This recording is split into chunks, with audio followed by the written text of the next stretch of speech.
They give you $1,000 cash, a MacBook Pro, and a one-way ticket home. So I decided to move to the mainland US. I landed in California in LA at midnight with my bag and my money, and I checked into a backpacker motel. Yeah. What were those first few weeks like? I mean, are you hitting the casinos, hitting the strip clubs? Strip clubs, casinos, hookahs, drugs. To find the secrets of the universe, think in terms of energy, frequency, and vibration. And if you can go into your subconscious and create a pattern, infuse it with energy that's vibrating at a certain frequency, you can attract things of a similar nature to it. I always tell entrepreneurs to look at energy the same way they look at money. It's a finite resource that needs to be wisely managed, wisely reallocated, and wisely invested. So they always imagine that they'll live forever. But if you knew life was finite, you start making tough decisions. You become good at whatever you practice. And practice also doesn't have the ability to discriminate between what's good and not good for you. So when you have an intense experience in your life, you could say your subconscious mind is heating up. And it's a beautiful opportunity to reshape it. My goal was to take the $1,000 that I had and create a life from it. And not to borrow any money, because I felt that if I borrowed money now, I'd always know how to borrow money. If I knew how to make money, then I'd always know how to make money.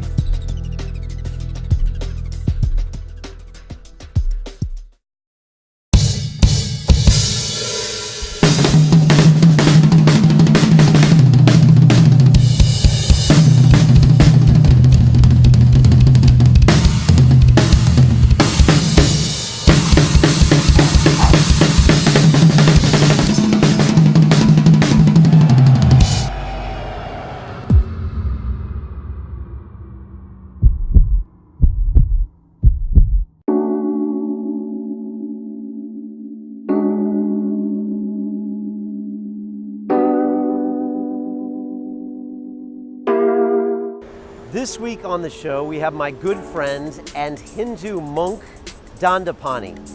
He was in Australia studying electrical engineering, but as a young boy growing up in Sri Lanka, he always knew that he wanted to seek enlightenment.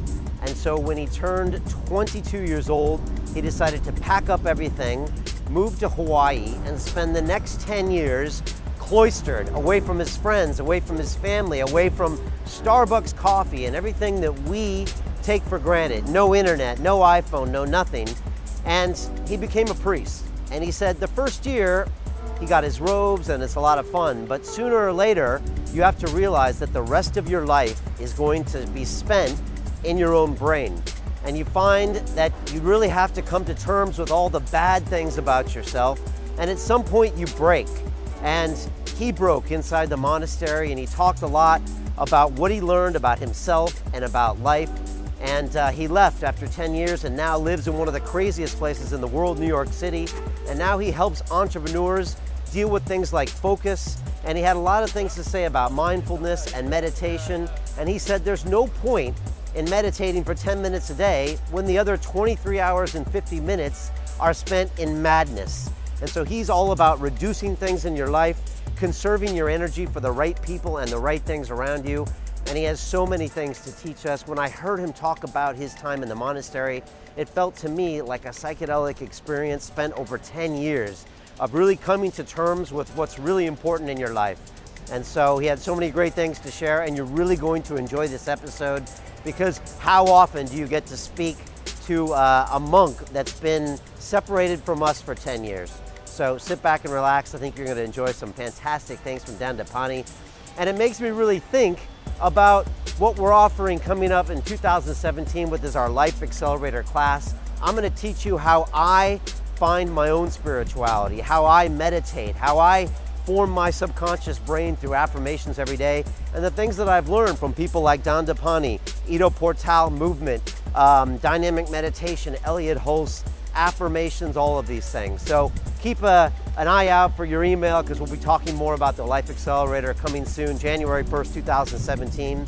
And for now, I leave you with the Hindu monk, Dandapani.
This is London Real. I am Brian Rose. My guest today is Dandapani, the Hindu priest, speaker, and entrepreneur.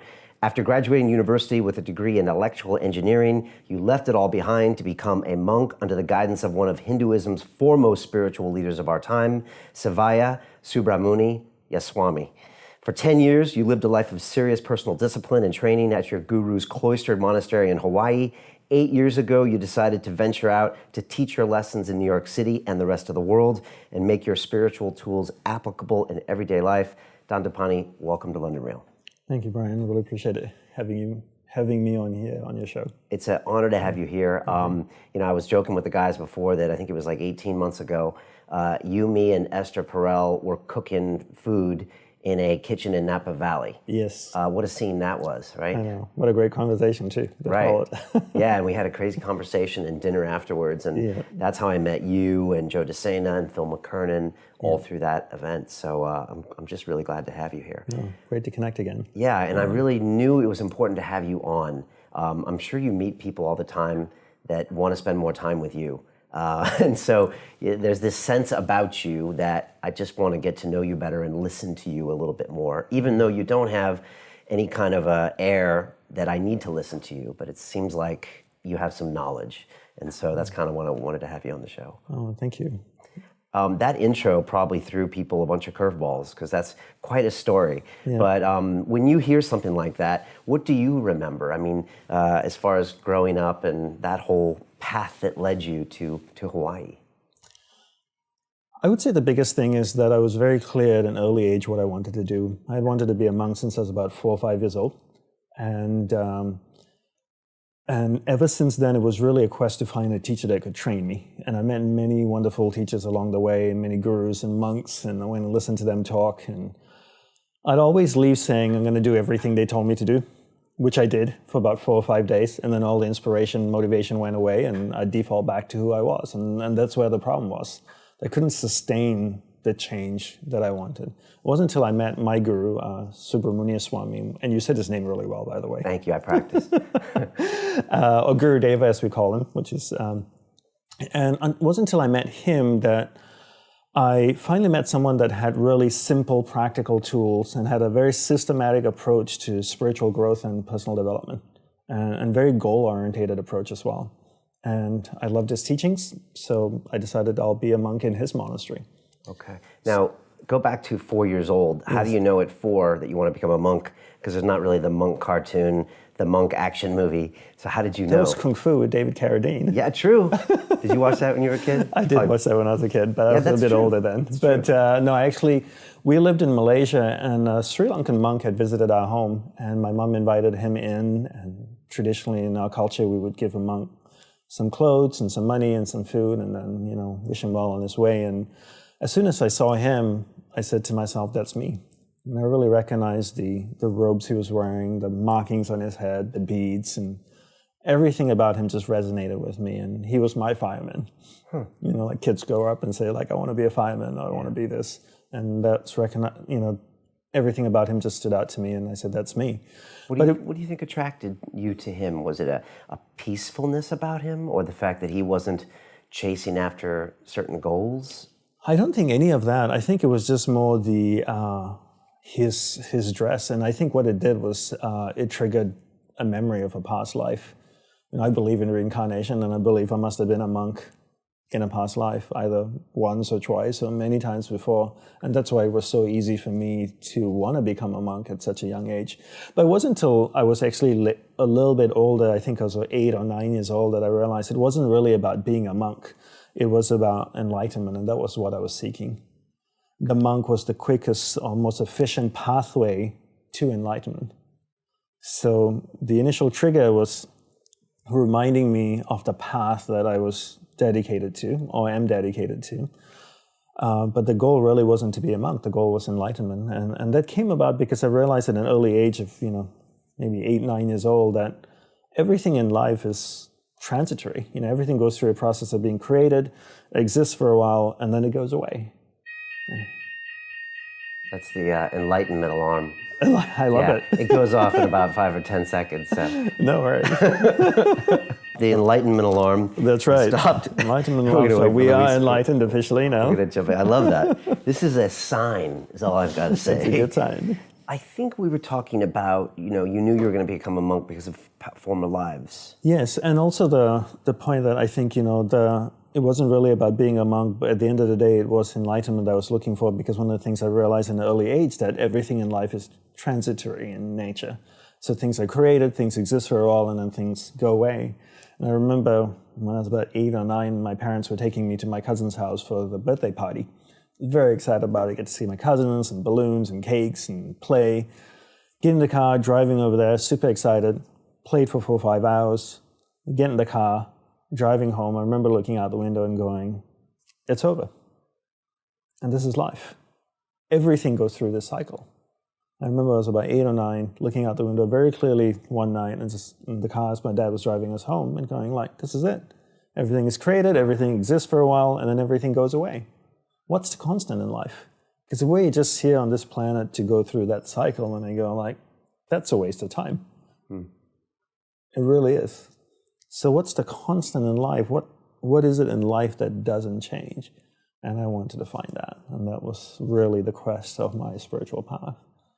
Do you think it's rare for young men like yourself to be seeking enlightenment? Or are people seeking it in all sorts of ways? They don't even know that they are sometimes. Yeah, I don't think it's rare. It's rare if you believe there's only one life.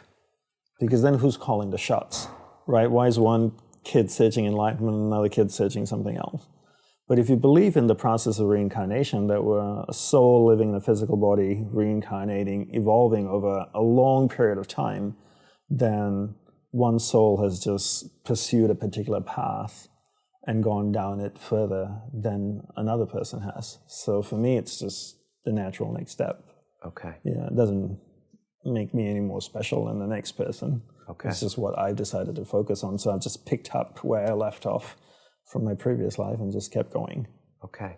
So that was 8 or 9. Yeah. You were in Malaysia at the time? I was in Malaysia, yep. Okay.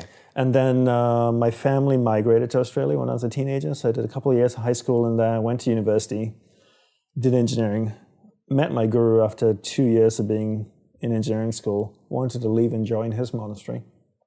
He didn't allow me. He wanted me to finish my degree. How do you meet a guru? I'm sure there's not like an online site, meet your guru, but how do you actually meet him? On Twitter, just like Twitter. everybody else. No, there was no Twitter back then. He actually found me. He was visiting Australia and was visiting Perth, where I was living in Western Australia. And my family coincidentally knew his guru really well, because his guru lived in northern Sri Lanka in a town called Jaffna, and were all disciples of his teacher. So we went to meet him, and it really was love at first sight. And when I saw him, we met each other, we just connected, and he was there for less than 24 hours, and we built a strong friendship. And it was almost as if 2 old friends were meeting each other again. And again, some past life stuff. Exactly, right. I mean, there's some people that you've known your whole life, your cousin, right, for example. You might have known for 40 years that you're not even close with. And then there's a stranger that you meet, and within 2 hours, you feel like you've known them your whole life, and you feel super close to them. It was like that with him. As soon as we met, we were just so connected. Okay. I did a little research on him. He seemed like a really charismatic guy. Really amazing individual, quite a story. And just to give you a quick 1-minute insight into his life. So he was born in Lake Tahoe in Northern California in 1927. He was orphaned when he was quite young. His dad died when he was about 8 or 9.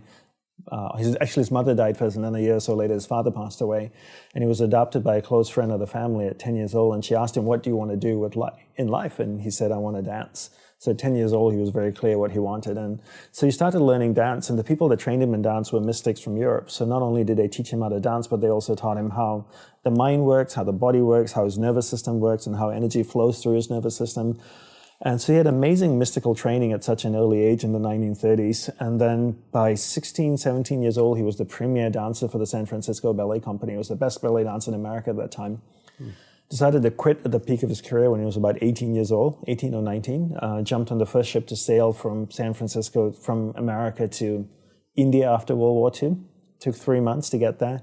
Made his way to Sri Lanka, studied with a few mystics around there, and then finally gave away all his belongings and possessions, went into these caves in these mountains in in the jungles in southern Sri Lanka, and promised himself he would fast and meditate till he attained enlightenment. This was a 20-year-old American boy in the late 1940s, very brave, and then ended up becoming one of Hinduism's foremost spiritual leaders. Wow. That's quite met his guru in Sri Lanka, who brought him into the Hindu faith, initiated him as a Hindu monk, and sent him back to America to bring Hinduism to the West. And so he established the first Hindu temple in America and brought yoga and meditation and the Hindu teachings to the West. And so led a pretty dynamic life till he died in 2001. Very blessed to have known him, and I actually lived with him and studied with him. Probably, I would say, the greatest years of my life. And I don't think anything would ever top that. Right, so you finally found the guru that was going to keep you motivated more than 4 or 5 days. Yeah, and I really wasn't looking for motivation, Brian. I was really looking for tools. Because people always ask me, are you a motivational speaker? And right away off the bat, I say, no, I don't motivate people. What I do is share with them tools, and I share with them a process and how to define a goal. Because once you have a process and you have a goal and you have tools, then you can apply it in your life and you can lean on your own spine. And my guru always used to say to the monks, don't lean on me, lean on your own spine. Because if you lean on me and I go away, you'll fall down. So lean on your own spine. And he gave us tools and he gave us a process and he showed us how to apply the tools in our life so that we can solve our own problems and solve our own challenges and make progress in our growth. And a lot of people in my industry who do self-development and coaching don't do that, because it's not a good business model. A good business model is where you have somebody coming back to you again and you create recurring revenue. So you don't solve their problems and you inspire them because their inspiration will go after a few weeks and they'll come back and buy more. It's a drug. Right. It's a good business model though. Okay. You make a lot of money from it. and you're trying to provide real tools yes. that can make change. And these are the things you've learned by being in the monastery for 10 years. Exactly. I don't want people coming back to me. I want them to solve their own problems. Right. Figure out their life and use the tools in their life to create what they want. But a lot of people don't do that. And I finally found a teacher that could do that for me. And I'm so grateful. And so you meet him in Perth. You were 2 years into your degree, but you didn't join him then. You finished your degree. Painfully, yes. Okay. Yep. On his insistence or your parents? On his. On his insistence. Okay. So as soon as I graduated, I didn't even wait for my graduation ceremony. I found out that I passed my last exam, bought my ticket, flew to Hawaii, and left it all behind. How old were you? 23, 24, I would say. Okay. And was a traditional Hindu monastery. And what does that actually mean? It means that when you actually go to a monastery, you leave everything behind. So you leave your family, your friends, your relatives, all your possessions. Gave away all my CDs. We had CDs back then. Any money in the bank, you'd have to take it out, give it away. So you basically burn the bridge behind you. You don't leave any safety net that you can go home to just in case monk life doesn't work out. And I spoke to my family maybe twice a year on the phone. Never spoke to any of my relatives or friends again. Wow. So it was a real renunciation, and people don't realize what that actually involves. And why do that? What is the logic behind closing yourself off? You stay on the compound for 10 years? You do. Sometimes we travel. We travel to other monasteries. My guru would get invited to go speak at certain places, and he would take a couple of monks with him. So every now and then we would leave and travel. Okay, but go into town and buy supplies. Okay, but for 10 years you're not seeing family or friends or anyone. So no. It really is a new life. Yeah, and you live in a cloistered monastery, and it's like almost someone hit the restart button. Right. And which is the idea. Now that's engineered for what to happen? Like, what is the thought behind the existence of a monastery?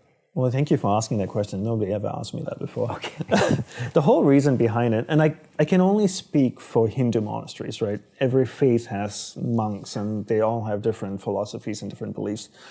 But in Hinduism, the whole purpose of monastic life and that staying away from family and friends and material things, it's about conservation of energy. So we believe that energy is always flowing out of us to people and things around us. And one of the ways to get to enlightenment is to first stop the loss of energy. Then you harness that energy from going out of you, you would draw it into you, you concentrate, and you channel that energy up your spine, into your head, to awaken higher states of consciousness.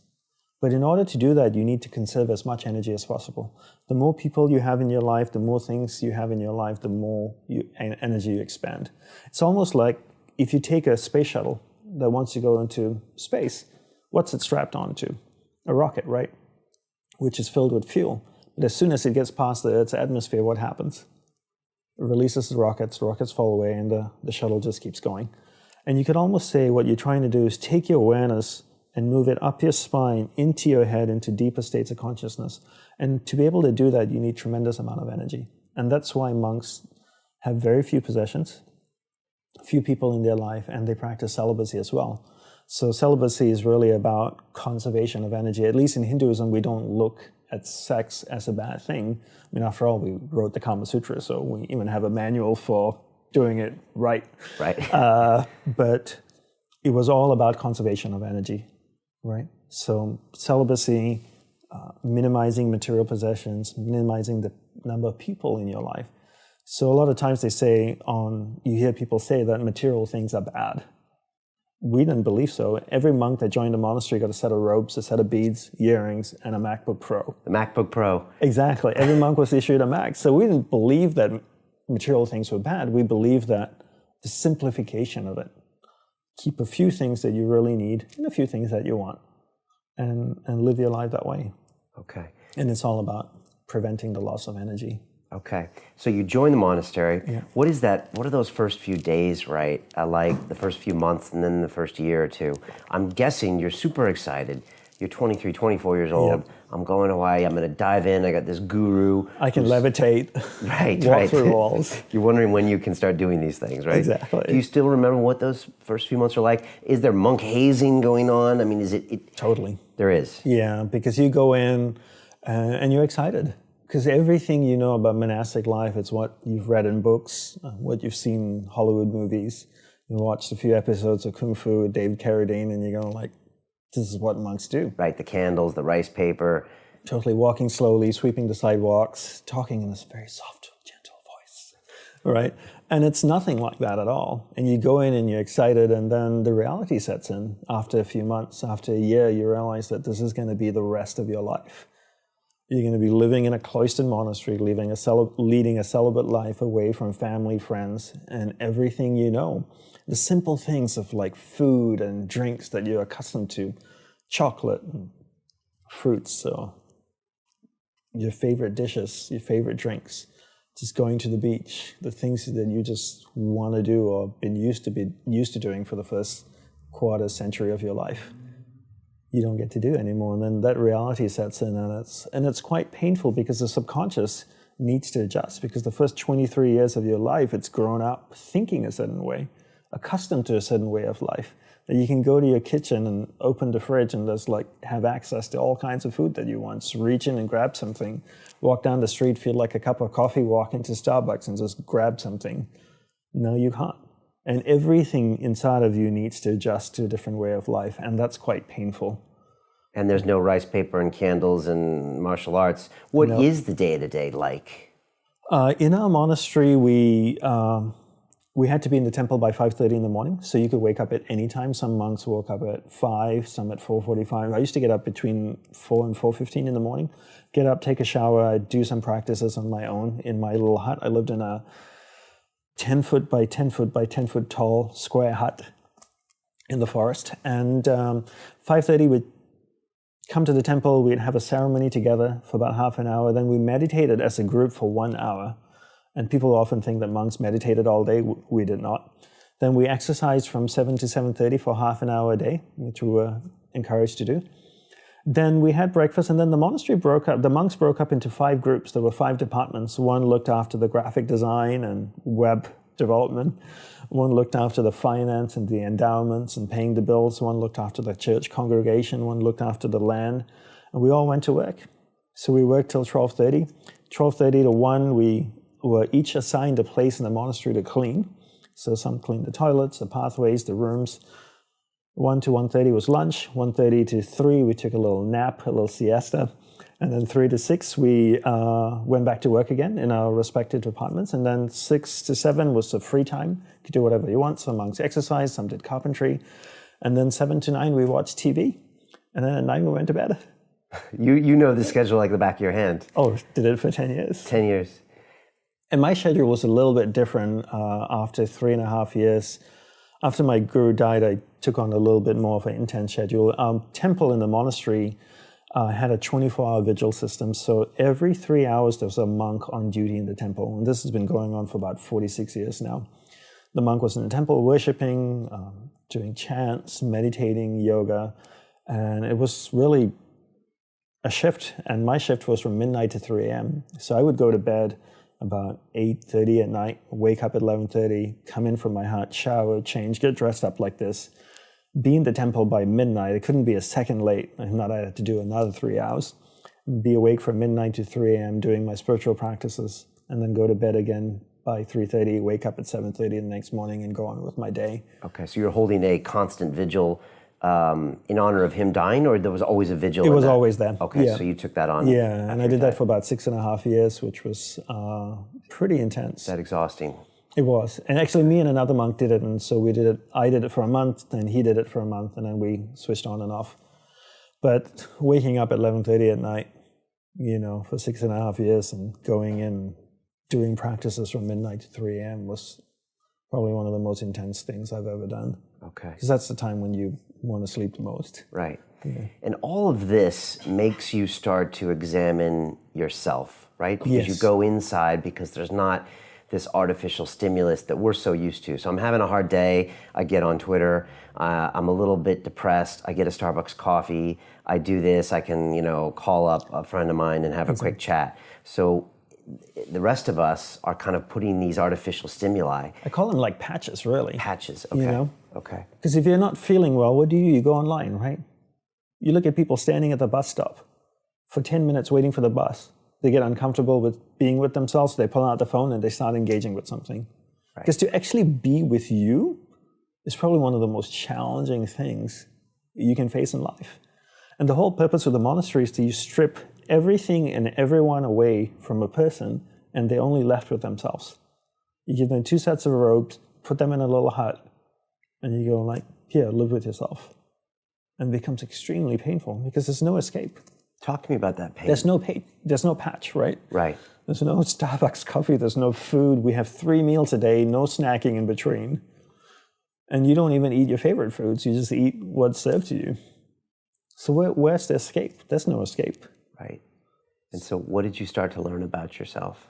Everything. You see all the beautiful things about yourself and you see all the ugly things about yourself. And the way to survive right off the bat is to learn to accept you for who you are. And if you don't accept yourself for who you are, you will never make it in the monastery. You just really have to put 1-2 arms around yourself and go, this is me. Accepting doesn't mean condoning.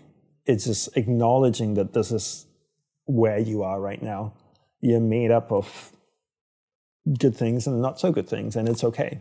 And I always looked at myself as a building under construction. There's still work going on, there's scaffolding, there's tools lying around, the nails, but it's a work in progress. And that's the first thing you have to do as a monk, is accept yourself for who you are. Because as soon as you go in, you're going to see everything. And if you don't accept yourself for who you are, you'll want to leave. Can you talk to other monks about this stuff?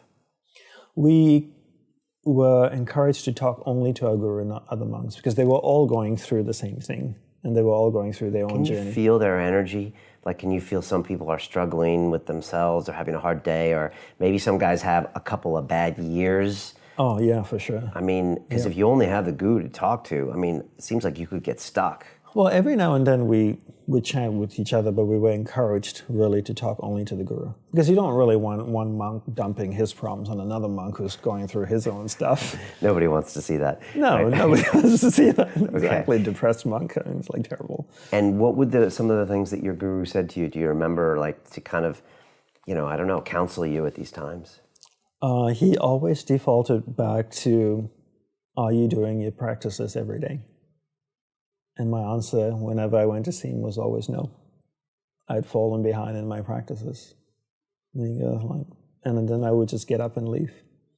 What else was there to talk about? So he put it right back on you. He put it right back on me, and that's what I loved about him. And I met so many teachers along the way who want to solve your problems, who want to fix you, want to, who are like almost a messiah figure that can wave a wand and like fix you. And he always put it back on me, and that's what I loved about him. Because that's ultimately at the end of the day what I wanted. I want to be in charge of my life. I want to be in charge of my future. I want to be in charge of how I feel and my own happiness. And he put it back on me. And he gave me tools. What were the practices that he wanted you to do every day? Well, it's almost like going to see a doctor, right? There's just no one medicine for one ailment. So depending on what I was going through, he dished out the right medicine. He might give me certain practices to do, whether it was meditation or process of accepting myself for who I am, working with my subconscious mind, dealing with my past. And he would give particular tools. And he would say like, okay, I want you to go do this every day for an hour. And then I'd do it for 2 weeks or 3 weeks or a month, and then I might stop doing it. And then problems would arise, and then I go see him and I'll tell him, got a problem coming up. And he goes like, are you still doing your practice? And I go like, oh no, I stopped last week. Oh, what do you want from me?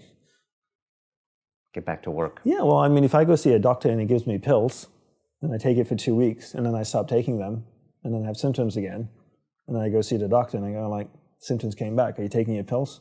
No, I'm not. I'm like, well, what do you want me to do? Shove them down your mouth? Go take the pills. I think when we were having dinner in Napa, you said to someone like, we were taught how to do so many basic things that sometimes humans aren't taught. Like we were taught how to focus or taught how to go to sleep. I think you might have said one time when we were having dinner. Good memory. Like, yeah, thank you. Because I remember you said that, and you're like, we've never been taught how to go to sleep. Yeah, we were taught how to go to sleep. We were taught how to wake up. We were taught what to do when we slept. Like during the sleep period, what do you actually do? Do you just sleep? We were taught how to be awake. We were trained how to meet up in the dream world and study together and continue to educate ourselves. We were taught how to breathe, how to eat, how to shower, all kinds of things. We're just born into this world, and people say like, here, learn your nursery rhymes, learn your ABCs, 1, 2, 3s, go to school, learn geography, learn history, science, the periodic table. Why? When are you ever going to use the periodic table again? But simple things of like basic life human skills, we never get taught. Who teaches you how to go to sleep? How many people out there struggle to go to sleep? Me. Millions, right? Because they assume everybody knows how to go to sleep. How do you go to sleep? How do I go to sleep? Without any problem. Did you have a process that they talked about? That you do this, this, this, this, this? There are, and it's a simple process. You lay on your back with your hands by your side, your palms facing upward. You visualize your nervous system, and you visualize all your energy coming into your nervous system and flowing from different limbs into your spine. So imagine all the energy in your leg, your left leg, being absorbed into the nervous system, flowing up the nervous system into your spine. And then the same thing with your right leg, your left arm, upper torso, and your right side of your upper torso and your arm here, pulling into your spine, and your whole body goes to sleep. Because when you relax your nervous system, you relax your muscles. And when you relax your muscles, the whole arm goes limp. And this was a teaching that you learned in the monastery? Yeah, and then you just fall asleep. And the next thing you know, it's time to wake up and you've had great sleep. Because my guru wanted well-rested monks that could help him fulfill his mission. So in order to do that, he needed to make sure that when they slept, their batteries got charged to 100%, not 75%. How terrible is it when you wake up in the morning and your smartphone's only got 30% of battery life, and you go, oh, should have charged it, right? Because you want to wake up and you want 100% on your phone, not 30%. So most people go to sleep and wake up with like 60% of battery in their life.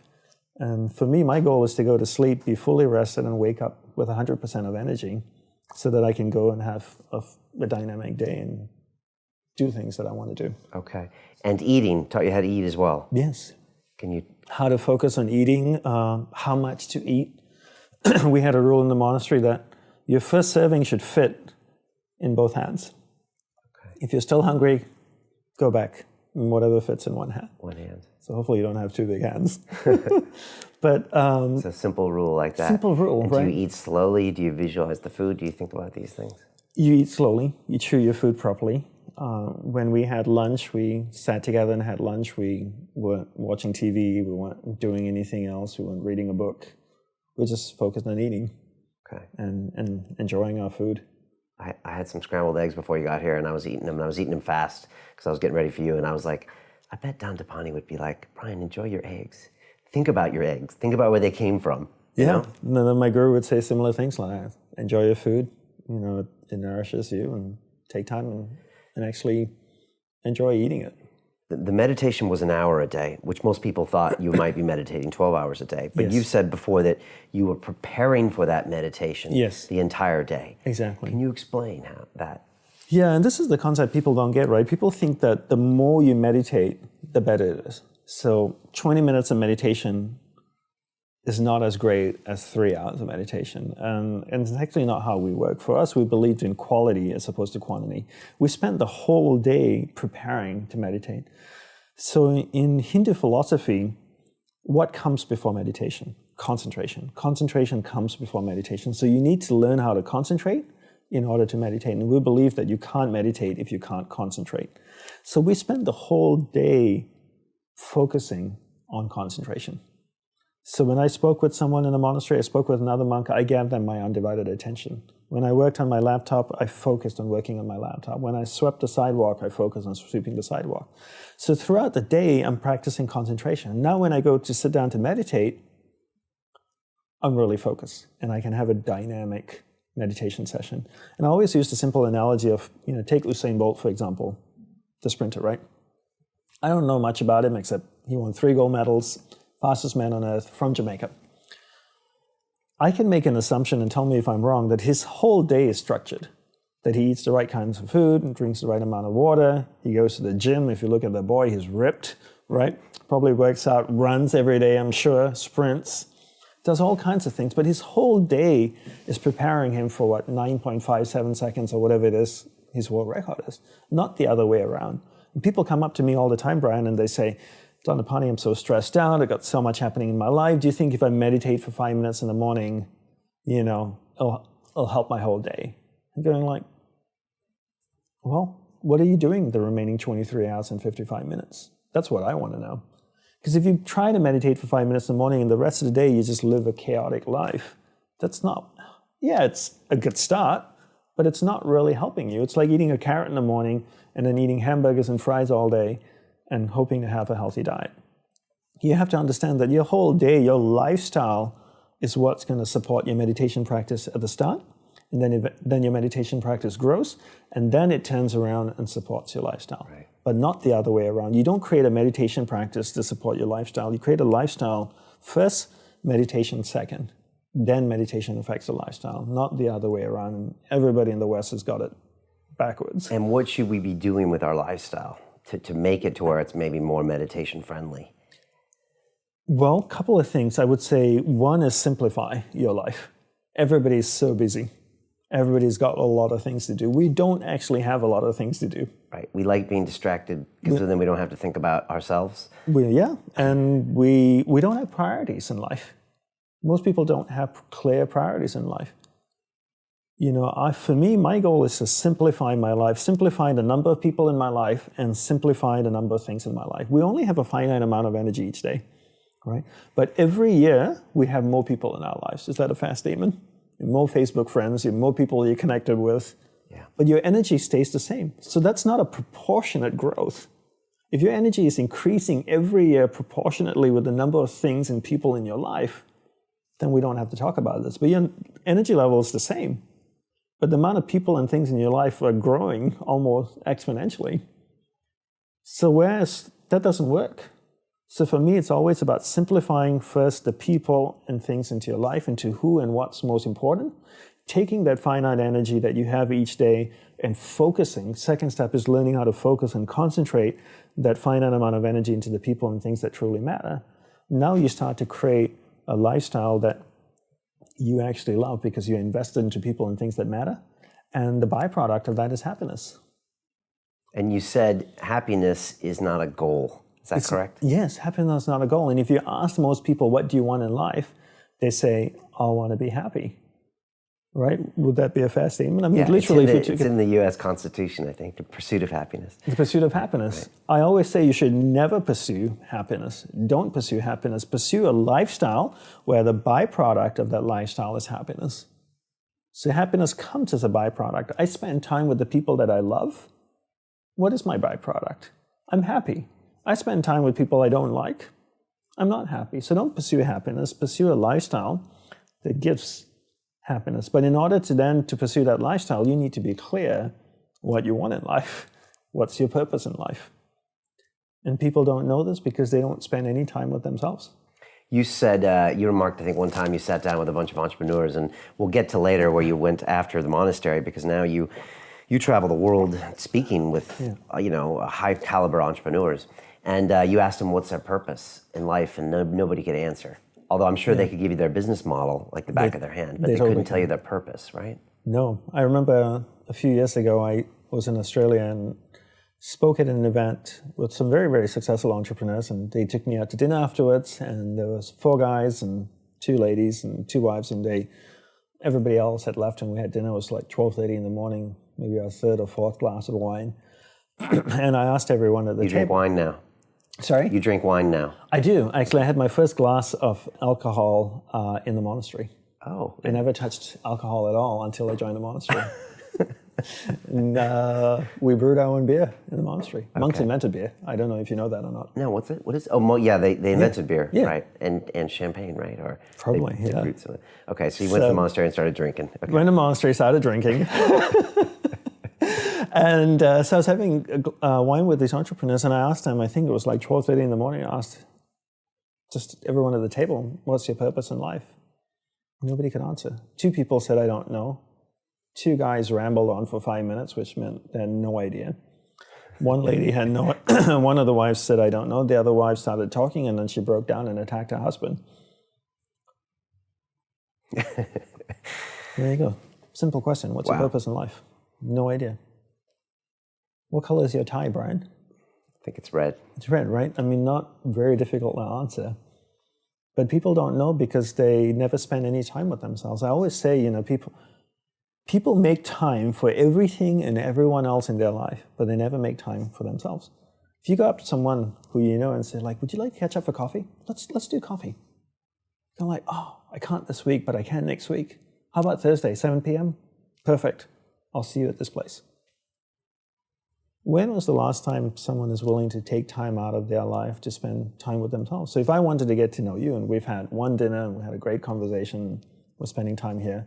If I wanted to get to know you, I would have to spend time with you. We'd have to meet up for coffee, a glass of wine.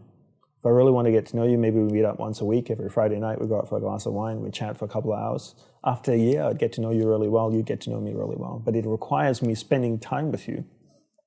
So if you want to get to know yourself, you need to spend time with yourself. But in a way that you can inquire, right? So people say to me things like, oh, I walk my dog in the park, that's my time with myself. And you're like, no, it's not. That's you walking the dog. People go like, oh, I go for a jog, that's my alone time. No, that's you jogging, avoiding traffic, watching where you're stepping so you don't trip and fall over. Spending time with yourself is sitting down, closing your eyes, not interacting with the outside world, and actually going inside and having that conversation, the same conversation I would have with you and say like, hey, Brian, so where did you grow up? You said California, do you like to surf? No? Hate the water, love the water? Tell me, right? Mm. And people don't have that conversation, because they don't have that conversation with themselves. They don't end up knowing what they want in life. Because they don't know what they want in life, they can't focus that finite amount of energy. And then they don't live a lifestyle that brings them happiness. And most people end up being unhappy as a byproduct. And so what is the tool that you suggest people use to start? Is it that focused meditation? Is it just being with themselves alone, asking questions? Continue watching this fascinating conversation for free by clicking on the link below to visit our website, and I'll see you on the inside. Taught people all this amazing monk stuff of chanting and cross-nostril breathing and like how to pull your energy in and how to be celibate and harness your sexual forces.